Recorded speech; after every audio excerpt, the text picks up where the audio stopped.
Գարնան գալուստն Իջևան քաղաքում որքան էլ սպասված, նույնքան նաև մտահոգիչ է։ Ձնհալի շրջանն իջևանցիները մեծ անհանգստությամբ են դիմավորում։ Հենց այս օրերին է, որ խարխլված վիճակում գտնվող շենքերի տանիքներն իրենց գոյության մասին առավել քան զգացնել են տալիս։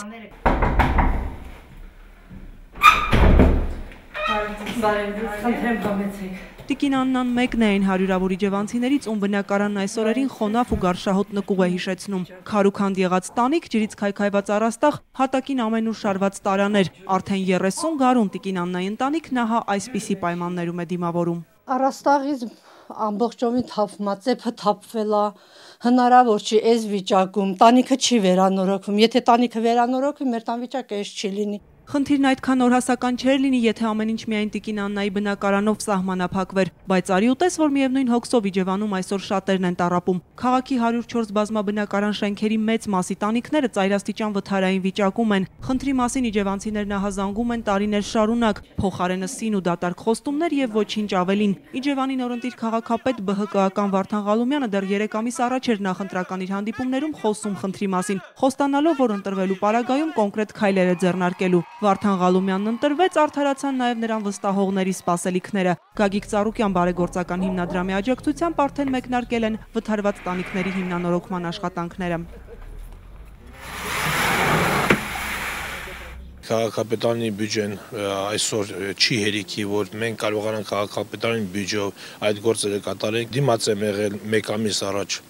Պարոն Ծառուկյանին, խնդրին տեղեկանալով անմիջապես ձեռ բռնեց, մեր ցավը համարեց իրենը եւ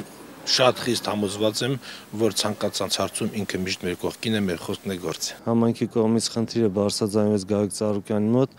նա անմիջապես խոստացավ աջակցել եւ հաշված օրեր անց մենք արդեն Իջևան քաղաքում ենք, մեր հետ բերել են Գագիկ Ծառուկյանի հանձնարարականով մեծ քանակությամբ կղմիդրե բարձրակ տանիքներ, որի շնորհիվ հնարավոր է լուծել Իջևան քաղաքի մի քանի տասնյակից ավելի շենքերի տանիքների վերանորոգման հարցը։ Գագիկ Ծառուկյան բարեգործական հիմնադրամի ջանքերով կվերանորոգվեն Իջևանի ավելի քան 50 բազմաբնակարան շենքերի վթարված տանիքներ։ Չկա առավել սիրտ շոյող զգացում, երբ տեսնում ես, որ խոստումն անմիջապես գործի է վերածվում, երբ մտածում են քո ցավի մասին ու կիսում այն, ընդգծում են իջևանցիները։ Երախտագիտություն, գնահատանքի ջերմ ու անկեղծ խոսքեր, գարուն Իջևանում այլևս այդքան հոգսաշատ չի լինի։ Ոչ մի օգնություն, ոչ մի կարգի մարդ աջակցություն չենք տեսել մենք։ Ես խորին շնորհակալություն եմ հայտնում պարոն Ծառուկյանին այս մեծ օգնության համար։ Շատ բողոքել եմ, կամիսայել եմ բերել, ոչ մեկ օգնության չի հասել։ Հիմա ես իրանից շատ շնորհակալ եմ, շատ գոհ եմ։ Սա ժողովրդին օգնում, ոչ թե ինձ, այլ ամբողջին օգնում։ Գարունա գալիս մենք արդեն սև սրտում ենք, թե ոնց պետք է լինի մեր վիճակը։ Միակ մարդն էր պարոն Ծառուկյանը, որ մեզ ձեռք մեկնեց, մեզ այս վիճակից հանելով։ Իջևանցիներին միայն քարուքանդ եղած տանիքներից ձերբազատվելու խնդիրը չէ, որ ուրախություն է պարգևել։ Սա այն դեպքն է, երբ վերականգնված է ամենակարևորը՝ տարիների կորսված հավատն ու վստահությունը։ Հավատ, որ լավագույնը դեռ առջևում է։ Վարդուհի Մելտոնյան, Մհեր Կիրակոսյան, Էպիկենտրոն։